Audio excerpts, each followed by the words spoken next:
महाराष्ट्र के अहमदनगर जिले में स्थित है। सिंगापुर गांव जिले शनि सिंगापुर के नाम से जाना जाता है। यह गांव हिंदू धर्म के विख्यात शनि देव की वजह से प्रसिद्ध है, क्योंकि इस गांव में शनि देव का चमत्कारी मंदिर स्थित है। आपको शायद यकीन ना हो, लेकिन इस गांव के किसी भी घर या दुकान में दरवाजे नहीं है। कहते हैं कि बीते कुछ समय में गांव अपनी इसी खासियत से देश दुनिया में काफी मशहूर हुआ था। लेकिन यहाँ दरवाजा क्यों नहीं प्रयोग किया जाता है?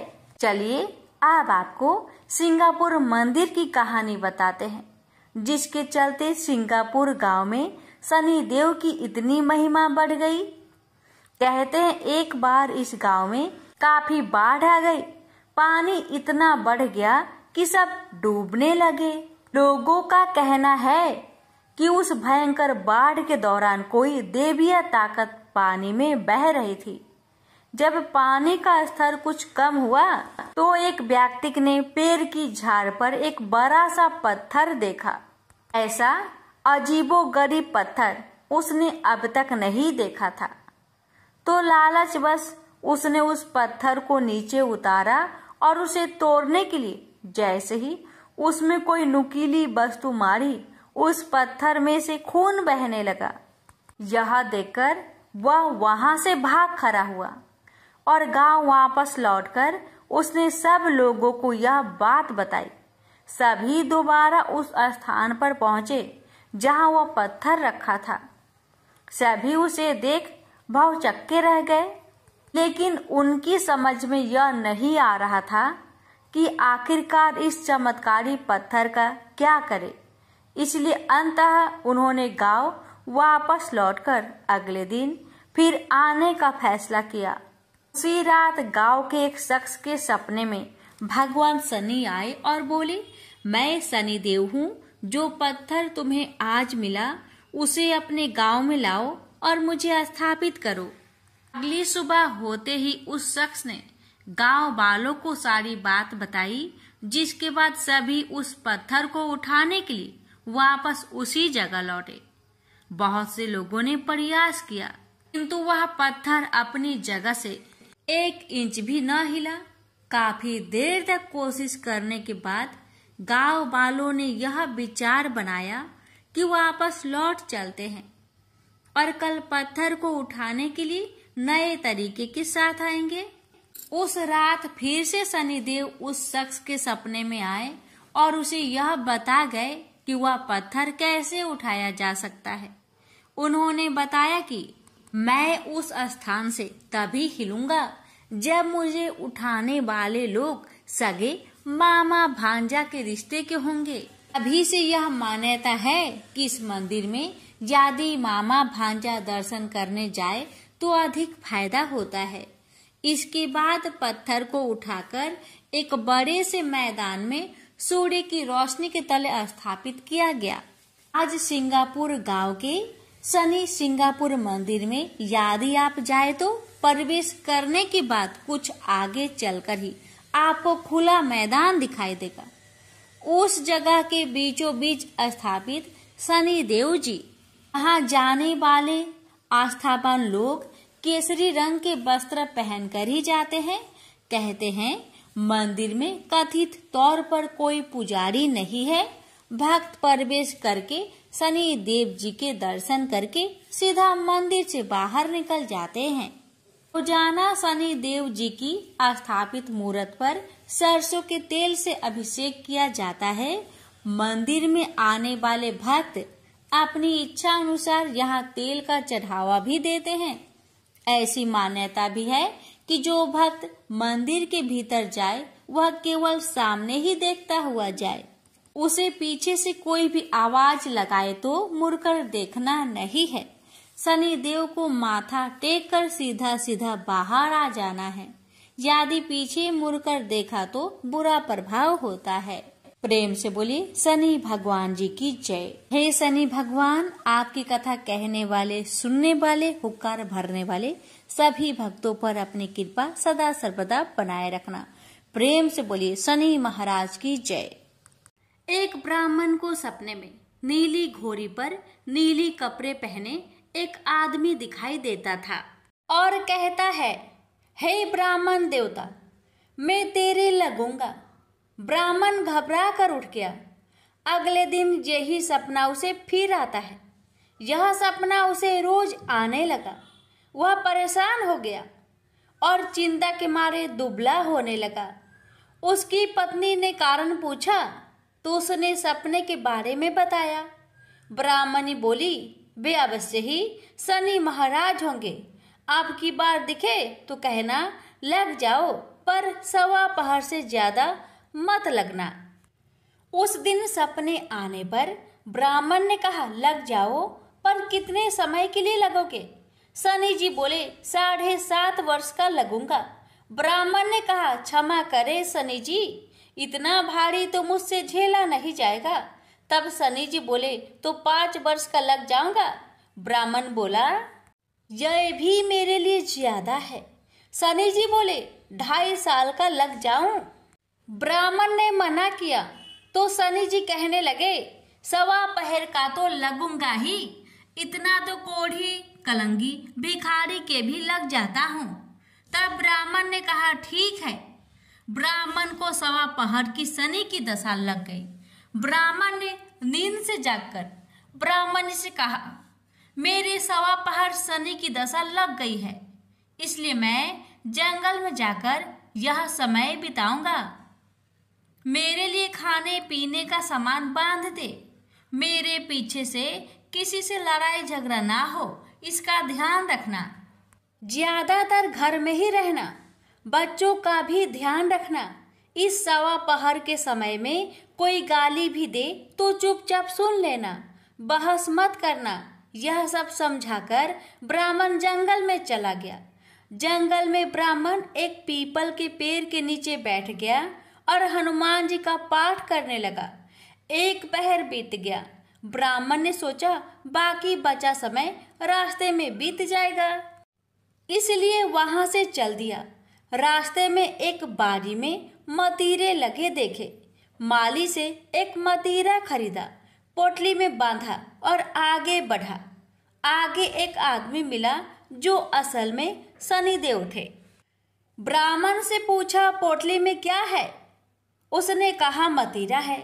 शनिदेव बोले, दिखाओ। ब्राह्मण ने पोटली खोली। उसमें राजकुमार का कटा हुआ खून से लथपथ सिर दिखा। शनिदेव ब्राह्मण को राजा के पास ले गए और कहा कि इस ब्राह्मण ने राजकुमार की हत्या कर दी है। इसके पास पोटली में राजकुमार का सिर है। राजा ने कहा, मैं यह नहीं देख सकता, इस ब्राह्मण को सूली पर चढ़ा दो। राजा के यहाँ हाहाकार मच गया। ब्राह्मण को सूली पर चढ़ाने से पहले पूछा गया कि उसकी कोई आखिरी इच्छा हो तो बताए। ब्राह्मण ने सोचा किसी तरह 1.15 पूरा करना होगा। उसने कहा, वहां रोज बालाजी की कथा सुनता है। मरने से पहले अंतिम बार बालाजी की कथा सुनना चाहता हूँ। ब्राह्मण को कथा सुनाने का प्रबंध किया गया। कथा कहते कहते 1.15 पूरा हो गया। शनि की दशा टलते ही राजकुमार शिकार खेलकर लौटता हुआ दिखाई दिया। राजकुमार को आता देख राजा बहुत खुश हुआ, लेकिन उसे निर्दोष ब्राह्मण की हत्या का दोष लगने का डर सताने लगा। उसने तुरंत घोड़सवार सैनिकों को ब्राह्मण को आदर सहित ले आने के लिए भेजा। ब्राह्मण राज दरबार में आया तो राजा ने क्षमा मांगी और पोटली दिखाने के लिए कहा। पोटली खोली तो उसमें मतीरा था। राजा ने इन सब के बारे में पूछा तो ब्राह्मण ने बताया, मुझे 1.15 की शनिचर की दशा लगी थी, इस कारण यह सब तमाशा हुआ। राजा ने पूछा, यह दशा कैसे टलती है? ब्राह्मण बोला, राजा, यह सेठ के लगे तो काला हाथी या काला घोड़ा दान करे, गरीब के लगे तो पीपल की पूजा करे तब बोले, साचा शनिचर कहिए, जाके पाओ सदा ही पढ़िए। शनि की कहानी सुने तिल का तेल और काला उड़द दान करे, काले कुत्ते को तेल से चुपर कर रोटी खिलाए तो शनिचर की दशा उतर जाती है। राजा ने उसे मदिरा वापस दे दिया। घर आकर ब्राह्मण ने मदिरा काटा तो उसमें बीज की जगह हीरे मोती निकले। ब्राह्मण ने पूछा, यह कहाँ से लाए? आप तो कह रहे थे कि शनि की दशा लगी है। ब्राह्मण ने कहा, जब दशा लगी थी तो यही मदिरा राजकुमार का सिर बन गया था। उतरती दशा के शनि जी निहाल कर गए। हे शनि देवता, जैसे ब्राह्मण के शनि की दशा लगी वैसी किसी को ना लगे। प्रेम से बोलिए शनि देव की जय। एक समय स्वर्ग लोक में सबसे बड़ा कौन के प्रश्न पर 9 ग्रहों में वाद विवाद हो गया। विवाद इतना बढ़ा कि परस्पर भयंकर युद्ध की स्थिति बन गई। निर्णय के लिए सभी देवता देवराज इंद्र के पास पहुंचे और बोले, हे देवराज, आपको निर्णय करना होगा कि हम में से सबसे बड़ा कौन है। देवताओं का प्रश्न सुनकर देवराज इंद्र उलझन में पड़ गए। इंद्र बोले, मैं इस प्रश्न का उत्तर देने में असमर्थ हूँ। हम सभी पृथ्वी लोक में उज्जैनी नगरी में राजा विक्रमादित्य के पास चलते हैं। देवराज इंद्र सहित सभी ग्रह देवता उज्जैनी नगरी पहुंचे। महल में पहुंचकर जब देवताओं ने उनसे अपना प्रश्न पूछा तो राजा विक्रमादित्य भी कुछ देर के लिए परेशान हो उठे, क्योंकि सभी देवता अपनी अपनी शक्तियों के कारण महान थे। किसी को भी छोटा या बड़ा कह देने से उनके क्रोध के प्रकोप से भयंकर हानि पहुंच सकती थी। अचानक राजा विक्रमादित्य को एक उपाय सूझा और उन्होंने विभिन्न धातुओं स्वर्ण, रजत, चांदी, कांसा, ताम्र यानी तांबा, सीसा, रांगा, जस्ता, अभ्रक व लोहे के 9 आसन बनवाए। धातुओं के गुणों के अनुसार सभी आसनों को एक दूसरे के पीछे रखवाकर उन्होंने देवताओं को अपने अपने सिंहासन पर बैठने के लिए कहा। देवताओं के बैठने के बाद राजा विक्रमादित्य ने कहा, आपका निर्णय तो स्वयं हो गया। जो सबसे पहले सिंहासन पर विराजमान है वही सबसे बड़ा है।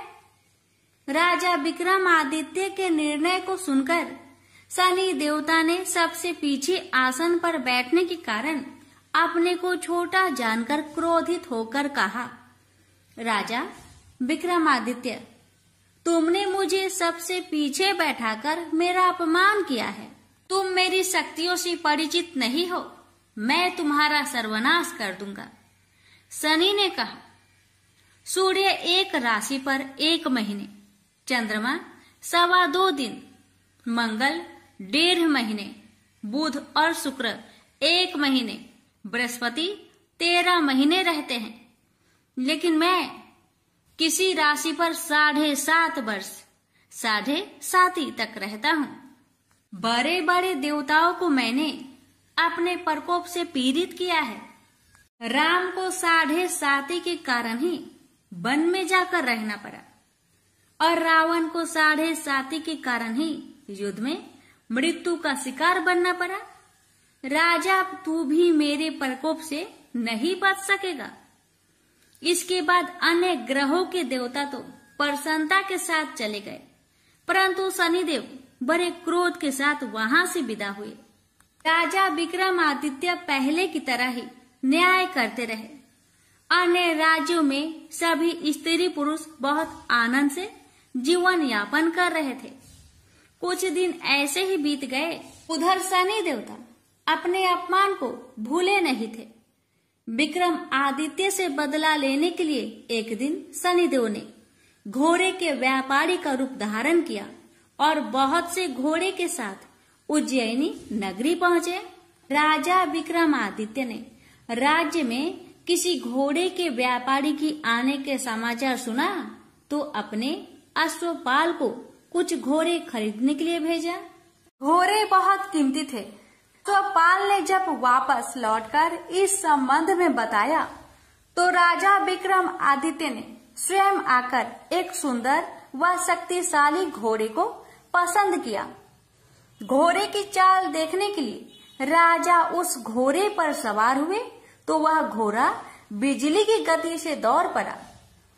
तेजी से दौड़ता घोड़ा राजा को दूर एक जंगल में ले गया और फिर राजा को वहां गिराकर जंगल में कहीं गायब हो गया।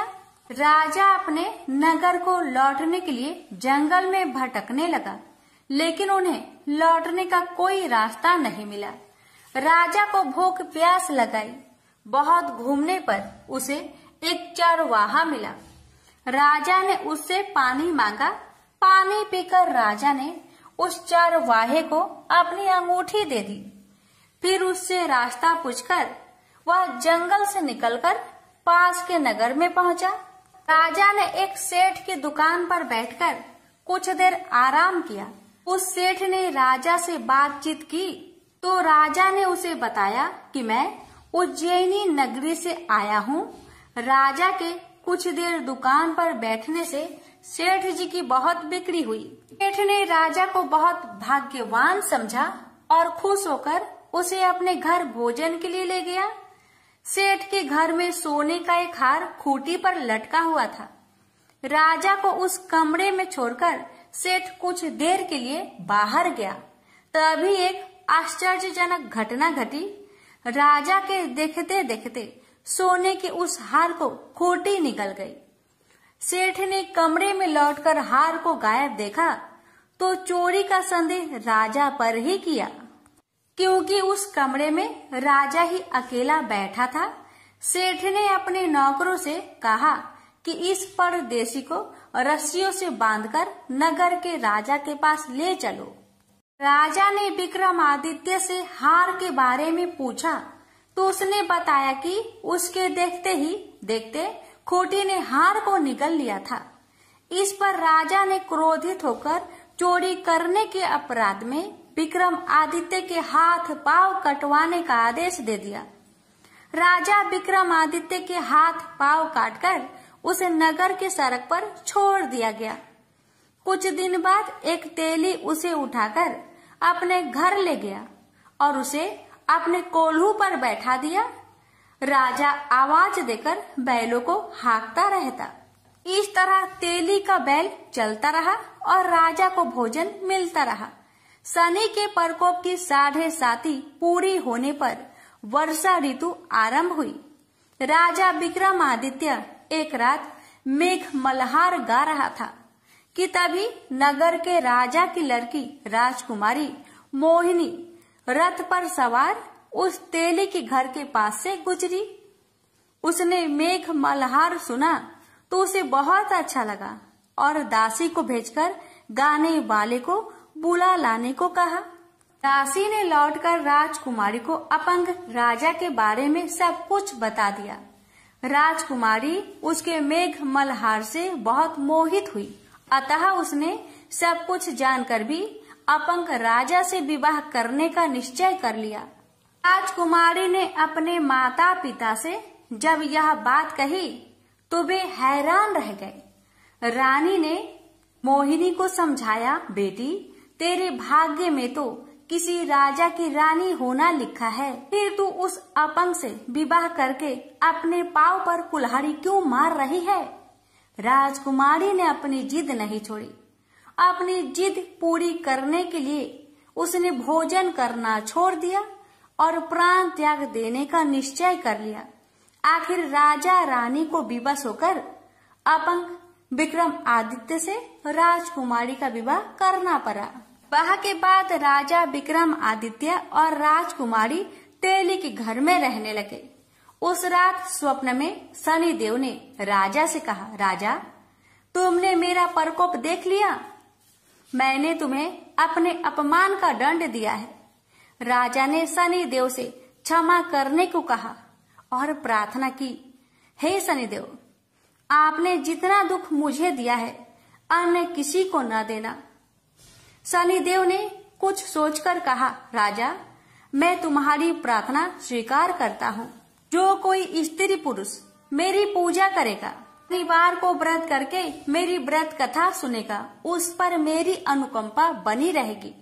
प्रातः काल राजा विक्रमादित्य की नींद खुली तो अपने हाथ पांव देखकर राजा को बहुत खुशी हुई। उसने मन ही मन शनिदेव को प्रणाम किया। राजकुमारी भी राजा के हाथ पांव सही सलामत देखकर आश्चर्य में डूब गई। राजा विक्रमादित्य ने अपना परिचय देते हुए शनिदेव के प्रकोप की सारी कहानी सुनाई। सेठ को जब इस बात का पता चला तो दौड़ता हुआ तेली के घर पहुंचा और राजा के चरणों में गिरकर क्षमा मांगने लगा। राजा ने उसे क्षमा कर दिया क्योंकि यह सब तो शनिदेव के प्रकोप के कारण हुआ था। सेठ राजा को अपने घर ले गया और उसे भोजन कराया। भोजन कराते समय वहाँ एक आश्चर्यजनक घटना घटी। सबके देखते देखते उस खूंटी ने हार उगल दिया। सेठ जी ने अपनी बेटी का विवाह भी राजा के साथ कर दिया और बहुत से स्वर्ण आभूषण धन आदि देकर राजा को विदा किया। राजा विक्रमादित्य राजकुमारी मोहिनी और सेठ की बेटी के साथ उज्जैनी पहुँचे तो नगर वासियों ने हर्ष से उनका स्वागत किया। अगले दिन राजा विक्रमादित्य ने पूरे राज्य में घोषणा कराई कि शनिदेव सब देवों में सर्वश्रेष्ठ है। प्रत्येक स्त्री पुरुष शनिवार को उनका व्रत करे और व्रत कथा अवश्य सुने। राजा विक्रमादित्य की घोषणा से शनिदेव बहुत प्रसन्न हुए। शनिवार का व्रत करने और व्रत कथा सुनने के कारण सभी लोगों की मनोकामनाएं शनिदेव की अनुकंपा से पूरी होने लगी। सभी लोग आनंद पूर्वक रहने लगे। प्रेम से बोलिए शनि महाराज की जय हो। एक बार भगवान विष्णु, शंकर और ब्रह्मा जी के बीच एक संवाद शुरू हुआ। यह संवाद था संसार में एक न्याय अधिकारी को जन्म देने का। यह संवाद तब शुरू हुआ जब देवों और असुरों के बीच लगातार युद्ध हो रहा था। असुरों को लगता था कि जब न्याय की बात आती है तो फैसला देवों के हक में सुनाया जाता है, परंतु असुरों के गुरु शुक्राचार्य को भगवान शंकर पर पूर्ण विश्वास था कि वह देवों के साथ असुरों के हितों की भी रक्षा करेंगे।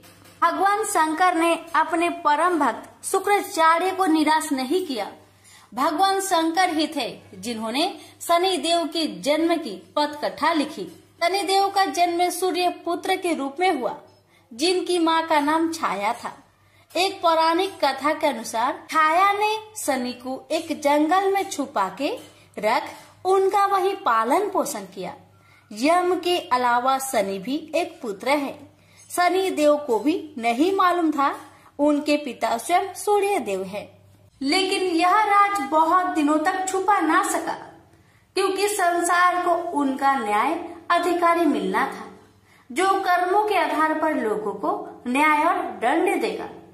इधर देवाधिपति इंद्रदेव और शुक्राचार्य के बीच न्याय अधिकारी के अस्तित्व को जानने के लिए खलबली मची हुई थी। इसी खलबली का नतीजा एक चक्रवात के रूप में आया, जिसका संचालन शुक्राचार्य कर रहे थे। शुक्राचार्य को मोहरा बनाते हुए इंद्रदेव ने एक षड्यंत्र रचा था। सही मायनों में इस चक्रवात के लिए इंद्रदेव जिम्मेदार थे, जिन्होंने असुरों के गुरु शुक्राचार्य को उस्काया।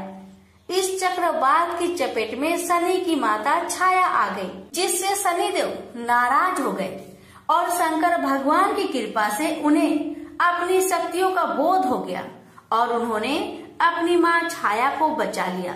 इसके बाद सूर्य देव चक्रवात से क्रोधित हो गए और उन्होंने शुक्राचार्य और इंद्रदेव को सूर्य लोक में बुलाया, जहाँ पर चक्रवात के दोषी को दंड देकर न्याय किया जाना था। लेकिन शुक्राचार्य की बात सुने बिना सूर्य देव ने शुक्राचार्य को दोषी करार दे दिया। इसको देखते हुए वहाँ शनिदेव प्रकट हो गए। उन्होंने न्याय अधिकारी के रूप में उचित न्याय किया। उन्होंने सभी को बताया कि चक्रवात के असली दोषी शुक्राचार्य नहीं अपितु इंद्रदेव है। शनिदेव की यह बात सुनकर वहां मौजूद सभी देवता, उनके पिता सूर्यदेव और शुक्राचार्य चकित रह गए। लेकिन शनिदेव ने कहा कि न्याय सबके लिए बराबर होता है, चाहे वह देव हो या असुर। अंत में देवताओं को शनिदेव के आगे झुकना ही पड़ा, क्योंकि न्याय विश्व के न्याय अधिकारी के द्वारा हो रहा था। इंद्रदेव को सजा के तौर पर अपना मुकुट धरती पर उतार कर रखना पड़ा। प्रेम से बोलिए शनि महाराज की जय। भगवान शनिदेव की जन्म कथा हमें पुराणों में अलग अलग वर्णन के साथ मिलती है। शनिदेव का जन्म ज्येष्ठ माह के कृष्ण अमावस्या के दिन हुआ था। हालांकि कुछ ग्रंथों में शनिदेव का जन्म भाद्रपद मास की शनि अमावस्या को माना गया है। एक अन्य कथा अनुसार भगवान शनिदेव का जन्म ऋषि कश्यप के आविर्भाव तत्व यज्ञ से हुआ माना जाता है। लेकिन स्कंद पुराण के काशी खंड अनुसार शनि भगवान के पिता सूर्य और माता का नाम छाया है। उनकी माता को स्वर्णा भी कहते हैं। लेकिन इसके पीछे एक कहानी है। राजा दक्ष की कन्या संज्ञा का विवाह सूर्य देव के साथ हुआ। संज्ञा सूर्य देव के तेज से परेशान रहती थी, तो वह सूर्य देव की अग्नि को कम करने का सोचने लगी। दिन बीतते गए और संज्ञा ने वैवस्वत, मनु, यमराज और यमुना नामक तीनों संतानों को जन्म दिया। फिर संज्ञा ने निर्णय लिया कि वे तपस्या कर सूर्य देव के तेज को किसी भी तरह से कम करेगी। लेकिन बच्चों के पालन और सूर्य देव को इनकी भनक ना लगे, इसके लिए उन्होंने एक युवती निकाली। उन्होंने अपने तप से अपनी ही तरह की एक महिला को पैदा किया और उसका नाम स्वर्णा रखा। यह संज्ञा की छाया की तरह थी, इसलिए इसका नाम छाया हुआ। संज्ञा ने छाया से कहा कि अब से मेरे बच्चों को सूर्य देव की जिम्मेदारी तुम्हारी रहेगी, लेकिन यह राज सिर्फ मेरे और तुम्हारे बीच ही बना रहना चाहिए। यह कहकर संज्ञा वहां से चलकर पिता के घर पहुंची, तो पिता ने कहा कि ये तुमने अच्छा नहीं किया, तुम पुनः अपने पति के पास जाओ। जब पिता ने शरण नहीं दी तो संज्ञा वन में चली गई और घोड़ी का रूप धारण करके तपस्या में लीन हो गई। उधर सूर्य देव को जरा भी आभास नहीं हुआ कि उनके साथ रहने वाली संज्ञा नहीं स्वर्णा है। स्वर्णा अपने नारी धर्म का पालन करती रही और छाया रूप होने के कारण उन्हें सूर्य देव के तेज से कोई परेशानी नहीं हुई। सूर्य देव और स्वर्णा के संयोग से भी मनु, शनिदेव और भद्रा 3 संतानें जन्म लिया। कहते हैं कि जब शनिदेव छाया के गर्भ में थे तो छाया ने भगवान शिव का कठोर तपस्या की थी।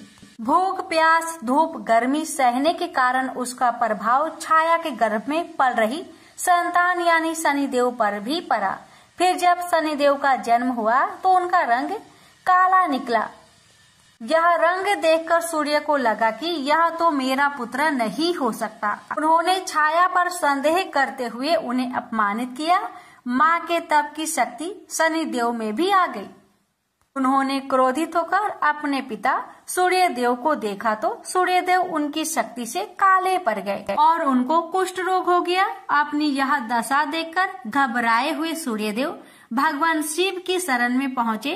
तब भगवान शिव ने सूर्यदेव को अपनी गलती का एहसास करवाया। सूर्यदेव को अपने किए का पश्चाताप हुआ। उन्होंने क्षमा मांगी। तब कहीं उन्हें फिर से अपना असली रूप वापस मिला। लेकिन इस घटना के चलते पिता और पुत्र का संबंध हमेशा के लिए खराब हो गया। प्रेम से बोलिए जय शनिदेव। सूर्य नारायण की जय।